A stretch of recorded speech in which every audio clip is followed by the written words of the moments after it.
Hello students, today we read chapter 2 structure of matter and molecule। तो जैसा कि आपने सुना, आज हम चैप्टर 2 पढ़ेंगे मैटर्स की स्ट्रक्चर एंड मॉलिक्यूल की स्ट्रक्चर। तो सबसे पहले जो हमारा फर्स्ट वर्ड है यहाँ पे मैटर।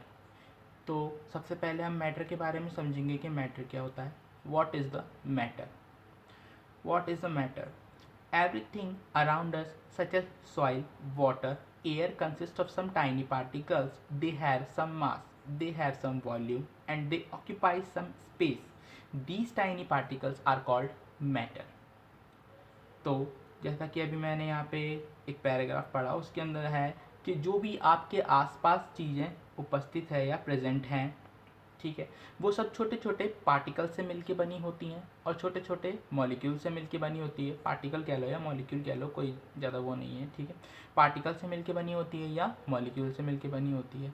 इसमें कोई ये मायने नहीं रखता कि चीज़ का साइज़ कितना है, वो छोटी है या बड़ी है, ठीक है। उदाहरण के तौर पे हम बोल सकते हैं कि आसपास उपस्थित हवा, आसपास मौजूद हवा, मिट्टी, पानी, ये सब छोटे छोटे पार्टिकल से मिलके बनी है। और ये जो पार्टिकल्स होते हैं, इनके अंदर थोड़ा बहुत वेट होता है, मास होता है, वॉल्यूम होता है और स्पेस होता है। तो ये थोड़ी बहुत जगह वगैरह घेरते हैं और इसी पार्टिकल्स और मॉलिक्यूल को हम कहते हैं मैटर। और अगर दूसरे शब्दों में अगर हम कहें प्रॉपर डेफिनेशन ऑफ मैटर, कि मैटर की प्रॉपर डेफिनेशन क्या होगी, तो और we can see that anything that has some mass और occupy some space is called matter. तो ये आपकी जो है यहाँ से यहाँ तक ये है डेफिनेशन ऑफ मैटर, ठीक है। We can say that anything that have some mass और occupy some space is called matter. तो यहाँ पे हमने बात करी मैटर की, मैटर आपके समझ में आ गया। इसके बाद में हम चलते हैं प्रॉपर्टीज़ ऑफ मैटर, कि मैटर की प्रॉपर्टीज़ क्या क्या होती हैं। यहाँ पे हम पढ़ेंगे बेसिक प्रॉपर्टीज़ ऑफ मैटर। इन्हीं के बेस पे जब हम आगे मैटर की क्लासिफिकेशन के बारे में पढ़ेंगे, तो इन्हीं प्रॉपर्टीज़ के बेस पे हम उन्हें समझने की कोशिश करेंगे और डिफरेंशिएट भी करेंगे। तो इन्हें ध्यान से थोड़ा बहुत समझना, कोशिश करना कि समझ में आए। Particles of matter have space between them. It's means that कि जो मैटर के पार्टिकल्स हैं, अभी हमने बात करी कि जो भी चीज़ आप अपने आसपास देखते हो सब छोटे छोटे पार्टिकल्स से मिलकर बनी है। तो उन पार्टिकल्स के बीच में जो भी स्पेस है, ठीक है, उनके बीच में क्या प्रेजेंट है? स्पेस। तो फर्स्ट जो प्रॉपर्टी हमारी मैटर की है वो यही है, particles of matter have space between them, it's called intramolecular space. और ये जो स्पेस होता है इसे हम कहते हैं इंट्रामॉलिक्यूलर स्पेस। चलिए एक डायग्राम की हेल्प से इसको समझने की हम कोशिश करते हैं। यहाँ पे ये जो स्ट्रक्चर आपको दिखाई दे रही है, ये सॉलिड की स्ट्रक्चर है। इसमें ये जो सर्कल्स हैं ये पार्टिकल्स हैं, ठीक है। ये अरेंज है किसी मैनर में, इससे कोई फ़र्क नहीं पड़ता। और इनके बीच में ये जो आपको स्पेस दिखाई दे रही है, ये, ठीक है। तो ये है हमारी इंट्रामॉलिक्यूलर स्पेस। तो जो हमारा फर्स्ट पॉइंट है वो यही है कि particles of matter have space between them. Second point, particles of matter are continuously moving. तो अब जाहिर सी बात है कि हमने भी बात करी कि जो मैटर के पार्टिकल्स हैं इनके बीच में थोड़ा बहुत स्पेस प्रेजेंट है। तो ये जो पार्टिकल्स हैं ये थोड़ा बहुत अपनी स्पेस से क्या कर सकते हैं? मूव कर सकते हैं, ठीक है। तो सेकंड पॉइंट जो हमारा है वो यही है कि particles of matter are continuously moving. अब एक बात यहाँ पे मैं बताना चाहूँगा कि कोई भी चीज़ जो मूव करती है उसके अंदर कौन सी एनर्जी होती है, आप लोगों ने पढ़ा होगा, काइनेटिक एनर्जी, ठीक है। कोई भी चीज़ जब मूव करती है तो उसके अंदर होती है काइनेटिक एनर्जी। तो ये जो काइनेटिक एनर्जी है इसका पॉइंट भी हम पढ़ेंगे जब डिफरेंशिएट करेंगे मैटर को अलग अलग स्टेट्स में, तो इसके बेस पे भी हम उसे डिफरेंशिएट करेंगे, वो मैं अभी आपको आगे बताऊंगा। उसके बाद है particles of matter are attracting to each other. Attracting, यहाँ पे वर्ड्स थोड़े हार्ड है तो कोशिश करना कि इन्हें भी आप समझ पाओ। अट्रैक्टिंग का मतलब होता है एक दूसरे को अपनी ओर खींचना। ऑक्यूपाई का मतलब होता है कि थोड़ा बहुत स्पेस या कोई भी जो चीज़ है उसको लेना या ग्रहण करना या अपनी जगह पे स्पेस पे बैठना, ठीक है। तो अगर कोई वर्ड आप लोगों को कठिन लग रहे हैं तो आप मुझसे पूछ सकते हैं, मैं उनका मीनिंग भी बता दूंगा आपको, ठीक है। Particles of matter are attracting to each other. जैसे कि आप लोगों ने मैग्नेट्स देखे हैं, मैग्नेट्स के दो पोल होते हैं। अगर हम बात करें मैग्नेट्स की तो एक नॉर्थ पोल और एक साउथ पोल। अगर ऑपोजिट पोलों को एक दूसरे के मैग्नेट के अगर पास पास लाया जाता है तो ये क्या करती हैं, एक दूसरे को अपनी ओर अट्रैक्ट करती हैं। उसी तरीके से मैटर के जो पार्टिकल्स होते हैं जो आपको ये दिखाई दे रहे हैं, ये एक दूसरे को अट्रैक्ट करते हैं, और जिस फोर्स से ये अट्रैक्ट करते हैं उस फोर्स को हम कहते हैं इंट्रामॉलिक्यूलर फोर्स ऑफ अट्रैक्शन। तो यहाँ पे दो वर्ड्स आए हैं, इंट्रामॉलिक्यूलर स्पेस और इंट्रामॉलिक्यूलर फोर्स ऑफ अट्रैक्शन। ये दोनों मैंने आपको अच्छे से डिस्क्राइब करें कि इंट्रामॉलिक्यूलर स्पेस क्या होता है, इंट्रामॉलिक्यूलर फोर्स ऑफ अट्रैक्शन क्या होता है। ठीक है, पार्टिकल्स के बीच में जो स्पेस होता है, मैटर के पार्टिकल्स के बीच में, उसे कहते हैं इंट्रामॉलिक्यूलर स्पेस, एंड जो फोर्स ऑफ अट्रैक्शन लगती है उन पार्टिकल्स पे उसे कहते हैं इंट्रामॉलिक्यूलर फोर्स ऑफ अट्रैक्शन। ठीक है, तो ये तीन बेसिक प्रॉपर्टी हमारी कंप्लीट हो गई है। Particles of matter have space between them, it's called intramolecular space. Particle of matter are continuously moving, particles of matter are attracting to each other, intramolecular force of attraction is called. ठीक है, इसके बाद हम चलते हैं आगे classification of matter पे, कि मैटर का जो क्लासिफिकेशन है वो क्या है और किस तरीके का है। मैटर का क्लासिफिकेशन देखिए, मैटर को हम दो बेसिस पे क्लासिफाई कर सकते हैं, पहला है physical and second one is chemical. यहाँ पे हम जो पढ़ेंगे वो पढ़ेंगे फिजिकली, केमिकली भी पढ़ेंगे, आगे के चैप्टर्स में है, तो इसको मैं अभी डिस्क्राइब नहीं करूँगा। अभी मैं आपको जो डिस्क्राइब करूँगा वो केवल सॉलिड, लिक्विड और गैस, फिजिकल के बेस पे जो है वो तीन स्टेट्स ये हैं, इन्हें हम यहाँ पे डिस्क्राइब करेंगे। ठीक है, तो फिजिकल के बेस पे जैसा कि आप देख सकते हैं, फिजिकल के बेस पे हम फर्दर डिवाइडेड कर सकते हैं इसे 5 स्टेट्स में। Matter can be further divided on the basis of physical, on the physical basis matter can be further divided into 5 states: solid, liquid, gas, Bose-Einstein condensed state and plasma. ये जो दो state आप देख रहे हैं ये आपके 1 या 2 नंबर के क्वेश्चन में आती है, इससे कोई मतलब नहीं, आगे हम पढ़ेंगे बोस-आइंस्टीन कंडेंस्ड स्टेट और प्लाज्मा के बारे में क्या होती है। अभी जो हमें डीपली पढ़ना है वो है सॉलिड, लिक्विड और गैस के बारे में। ठीक है, तो जो हमारी 3 स्टेट्स है फिजिकल मैटर की, वो मेन जो है हमारी वो है सॉलिड, लिक्विड एंड गैस। उसके बाद अगर हम बात करें केमिकल बेस पे मैटर को क्लासिफाई करने की, तो मैटर को केमिकल बेस पे 2 पार्ट्स में सबसे पहले हम डिवाइड करते हैं। First one is pure substance, second one is mixture. ये भी हम यहाँ पे पढ़ेंगे प्योर सब्सटेंस एंड मिक्सचर के बारे में। ठीक है, प्योर सब्सटेंस को फिर से हम फर्दर 2 में डिवाइड करते हैं, एलिमेंट्स एंड कंपाउंड। अब यहाँ पे फिर हम एलिमेंट्स को फर्दर 3 में डिवाइड करते हैं, मेटल्स, नॉन मेटल्स और मेटलॉइड। ये मेटल, नॉन मेटल और मेटलॉइड भी आप पहले पढ़ के आ चुके हैं। ठीक है, कंपाउंड्स को भी हम फर्दर 2 में डिवाइड करते हैं, ऑर्गेनिक और इनऑर्गेनिक, ये शायद आपके लिए नया होगा। और इसके बाद मिक्सचर तो आप जानते ही हैं, 2 तरह के होते हैं, होमोजीनियस एंड हेट्रोजीनियस। ये भी आप लोगों ने पहले पढ़ा होगा, या नहीं पढ़ा तो हम आगे से अलग चैप्टर में पढ़ेंगे, या इसी चैप्टर में आगे आपको डिस्क्राइब किया जाएगा। अभी जो हमें पढ़ना है वो है सॉलिड, लिक्विड एंड गैस। तो चलते हैं सबसे पहले सॉलिड की तरफ। First state of matter is solid. ठीक, तो जैसा कि आपको यहाँ पे स्ट्रक्चर दिखाई दे रहा है, तीनों का स्ट्रक्चर है, ये सॉलिड, ये liquid and gas. There is a structure of 3 states of matter, first one is solid, second one is liquid and third one is gas. And आपको इसमें दिखाई दे रही है कि इस स्ट्रक्चर में पार्टिकल्स जो हैं वो किस तरीके से, किस मैनर में अरेंज हैं। ठीक है, तो इन्हीं के बेस पे हम यहाँ पे पढ़ेंगे, उन्हीं 3 प्रॉपर्टीज़ के बेस पे। फर्स्ट, सॉलिड के अंदर जो है फर्स्ट पॉइंट हमारा वो ये है,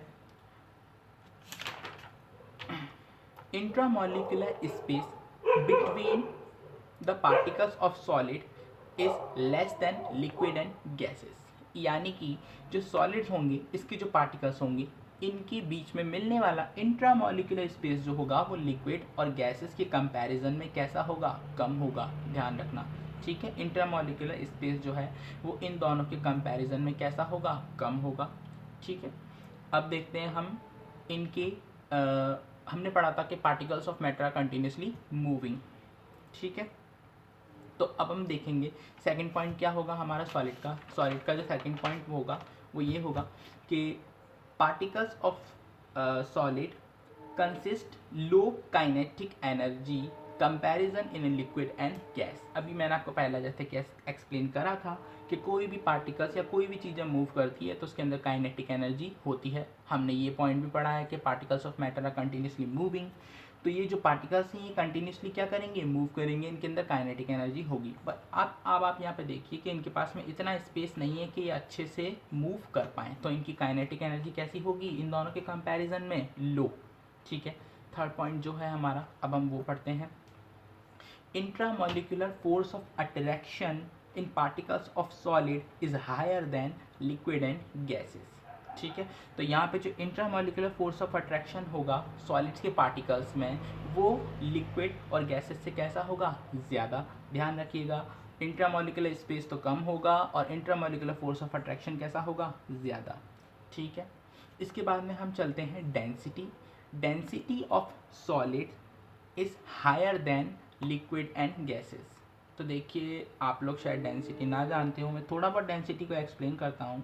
डेंसिटी क्या होती है, density is equals to mass upon volume.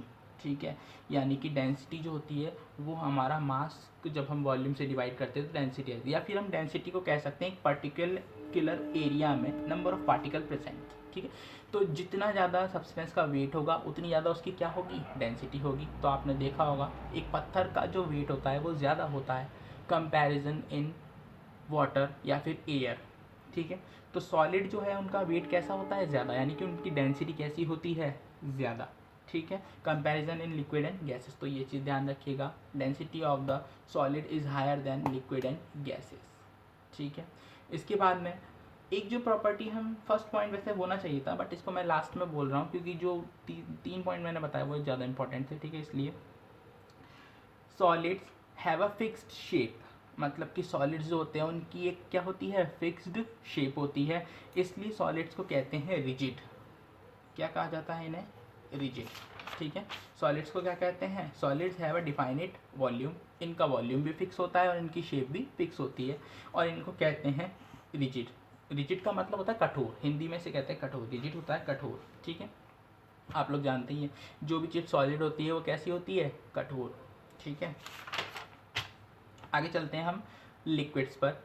Same जैसे इसको एक्सप्लेन किया वैसे इसको और इसको इन दोनों से कंपेयर करना है। तो आपको जो पार्टिकल्स हैं वो दिखाई दे रहे हैं, इसके कैसे कैसे हैं, दूर दूर हैं। तो हमारा जो फर्स्ट पॉइंट बनेगा वो यही बनेगा कि intramolecular space in liquid is higher than solid but lesser than gas, क्योंकि जो इनके बीच में इंट्रामोलिकुलर स्पेस मिलेगा वो सॉलिड से तो कैसा होगा, ज़्यादा, और गैसेस से कैसा होगा, कम। ठीक है, और दूसरा जो पॉइंट है हमारा वो ये है, liquids do not have fix shape, यानी कि लिक्विड्स की कोई शेप फिक्स नहीं है। पानी आप लोग देखें, पानी को ग्लास में लीजिए उसकी शेप ले लेगा, पतीले में लीजिए उसकी शेप ले लेगा, भगोनी में लीजिए उसकी शेप को ले लेगा। ठीक है, इस तरीके से। तो ये चीज़ आपके समझ में आ गई, दो पॉइंट आई थिंक, कि इंट्रामोलिकुलर स्पेस जो है वो वाटर के अंदर कैसा होगा, सॉलिड्स और गैसेस से कम होगा। ठीक है, सॉरी, सॉलिड से तो ज़्यादा होगा और गैसेस से कैसा होगा, कम होगा। उसके बाद हम बात करते हैं इंट्रामोलिकुलर फोर्स ऑफ अट्रैक्शन की। ठीक है, अब देखो कोई भी चीज़ जब एक दूसरे को ज़्यादा पावर से अपनी ओर अट्रैक्ट नहीं करेगी तो ये इकट्ठे नहीं रह पाएंगे और यहाँ से वहाँ फ्रीली मूव करते रहेंगे और दूर दूर रहेंगे। ठीक है, तो इनके बीच में जो लगने वाला फोर्स ऑफ अट्रैक्शन है, इंट्रामोलिकुलर फोर्स ऑफ अट्रैक्शन है, वो सॉलिड से कैसा है, कम, लेकिन गैसेस के मॉलिक्यूल से कैसा है, ज़्यादा। तो हम यहाँ पे जो थर्ड पॉइंट हमारा होगा वो ये होगा, intermolecular force of attraction in liquid is higher than lesser than solid but higher than gases. ठीक है, तो ये जो 2.3 पॉइंट मैंने आपको बताए इन्हें ढंग से समझ लेना, याद कर लेना। Liquids have very less compressibility, एक चीज़ और जो है हमारी रह गई कंप्रेसिबिलिटी की। ठीक है, कंप्रेसिबिलिटी देखिए मैं बताता हूँ क्या होता है। कंप्रेसिबल करना यानी कि किसी भी चीज़ को सिकोड़ना, यानी कि किसी भी चीज़ को कैसा करना, छोटा कर देना। ठीक है, फॉर एग्ज़ाम्पल ये देखिए यहाँ पे अगर हम बात करें कंप्रेस करने की, तो एक ग्लास, इसे कंप्रेस, ठीक है, यानी कि सिकोड़ना। अब यही चीज़ अगर मैं किसी पत्थर के साथ करता तो वो नहीं होती। ठीक है, वो सॉलिड होता। दिखती सी बात है, सॉलिड जो होती है उनकी कंप्रेसिबिलिटी कैसी होती है, कम होती है। तो कंप्रेसिबिलिटी मतलब होती नहीं है, ना के बराबर होती है लगभग। सॉलिड्स आर नॉट कंप्रेसिबल या फिर solids are less compressible compare in liquid and gases. ठीक है, तो हम यहाँ पे इस तरीके से कह सकते हैं। और इसको अगर ज़्यादा ही ढंग से समझना हो तो एक कुछ एक्सपेरिमेंट्स भी करके हम देख सकते हैं, वो मैं तुम्हें बाद में बताऊंगा। लिक्विड्स की बात हम करते हैं। लिक्विड्स जो होते हैं ये नेग्लिजिबल कंप्रेसिबल होते हैं, मतलब कि लिक्विड्स थोड़े बहुत कंप्रेस किए जा सकते हैं, ठीक है। Liquids are negligible compressible. And gases की बात करें तो gases are highly compressible. Gases जो होती हैं वो कैसी होती हैं, हाईली कंप्रेसिबल होती हैं, ठीक है। उदाहरण के तौर पे अगर हम समझे तो घर वाला जो सिलेंडर होता है उसको आपने अगर देखा हो तो घर वाला जो सिलेंडर होता है उसके अंदर 20 किलोग्राम यानी कि 20 किलोग्राम तक आपकी गैस फिल की जाती है। कितनी, 20 किलोग्राम। अब उस सिलेंडर के अंदर 20 किलोग्राम गैस कैसे आई, क्योंकि उसे क्या किया गया, कंप्रेस, ठीक है। अभी कंप्रेस क्यों हो रहे हैं, कंप्रेसिबिलिटी किस तरीके से है यहाँ पे देखिए, जो सॉलिड्स हैं इनके पार्टिकल्स कैसे हैं, ऑलरेडी बहुत ज़्यादा क्लोज हैं। तो अगर आप इस पर बाहर से प्रेशर भी लगाओगे या फोर्स भी लगाओगे, एक्सटर्नल प्रेशर, बाहर से प्रेशर या फोर्स लगाओगे, तो क्या ये दबेगा, क्या, नहीं। जबकि इस पे लगाओगे तो ये पार्टिकल्स क्या होंगे, थोड़े बहुत पास आ जाएंगे, यानी थोड़ा बहुत ही क्या हो जाएगा, कंप्रेस हो जाएगा। और यहाँ पे अगर गैसों की बात करें तो इसके पार्टिकल्स ऑलरेडी बहुत दूर दूर हैं। अगर आप इस पे बाहर से प्रेशर लगाओगे, दबाव लगाओगे, तो इसके पार्टिकल्स क्या होंगे, आसपास में पास आ जाएंगे। यानी कि गैसेस कैसी होती हैं, हाईली कंप्रेसिबल। ये होते हैं नेग्लिजिबल कंप्रेसिबल और ये होते हैं नॉट कंप्रेसिबल, ठीक है। तो solids are not compressible, liquids are negligible compressible and gases are highly compressible. Then चलते हैं हम अगले पॉइंट पे। Particles of liquid have weak inter, ये मैंने एक्सप्लेन कर दिया, ठीक है। डेंसिटी भी एक्सप्लेन कर दिया आपको। लिक्विड्स हैव वेरी लेस कंप्रेसिविटी, ये भी एक्सप्लेन कर दिया। तो ऑल पॉइंट्स इसके एक्सप्लेन हो चुके हैं। इसी तरीके से गैसेस के भी हैं।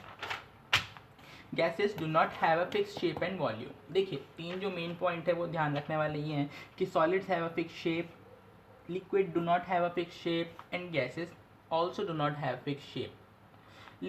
Solid have fixed volume, liquid have fixed volume, gases do not have a fixed volume। ये 3 पॉइंट आप लोगों को बिल्कुल ध्यान रखने हैं, ठीक है। लिखे हुए इन्हें अच्छे से पढ़ लेना, समझ लेना। कोई चीज़ ना आए समझ में तो आप मुझसे पूछ सकते हैं, दोबारा मैं एक्सप्लेन कर दूंगा, ठीक है। Gases do not have a fix shape और अ वॉल्यूम। गैस आप देखते ही हैं, परफ्यूम सब लगाते हैं, जैसे ही उसका बटन दबाते हैं, जो ट्रिगर हमारा जो स्प्रे होता है उसे दबाते हैं, एकदम से बाहर आता है, ठीक है। तो उसकी कोई शेप नहीं होती है, उसका कोई वॉल्यूम फिक्स नहीं होता है, वो जैसे ही बाहर निकलता है ऐसे सब तरफ फैल जाता है, ठीक है। डेंसिटी ऑफ गैसेस आर लो। यहाँ पे दिखाई दे रहा है कि भाई पर्टिकुलर एरिया में जो नंबर ऑफ पार्टिकल्स हैं वो कितने दूर दूर हैं, तो इसकी डेंसिटी कैसी होगी, लो, जो मैं पहले एक्सप्लेन कर ही चुका हूँ। इसके बाद हम आगे चलते हैं। गैसेस आर हाईली कंप्रेसिबल, जैसा मैंने अभी आपको बताया था कंप्रेसिबिलिटी के ऊपर भी, ठीक है।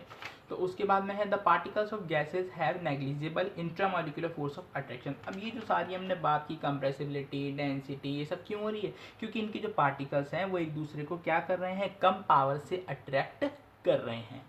जब ये कम पावर से अट्रैक्ट करेंगे, इंट्रामोलिकुलर फोर्स, जो फोर्स ऑफ अट्रैक्शन जो होगा वो गैसेस के अंदर कैसा होता है, कम। इसीलिए ये जो पार्टिकल्स होते हैं यहाँ से वहाँ फ्रीली मूव करते रहते हैं। अब इनके पास मूवमेंट की जो है वो काफ़ी सारी जगह है, तो काइनेटिक एनर्जी सबसे ज़्यादा किसकी होगी, गैसेस की, उसके बाद लिक्विड की और उसके बाद सॉलिड्स की, ठीक है। ये भी चीज़ ध्यान रखना, काइनेटिक एनर्जी वाला जो पॉइंट है जो मैंने बताया आपको। इसी के साथ ये क्लास यहाँ पे समाप्त होती है। Thank you.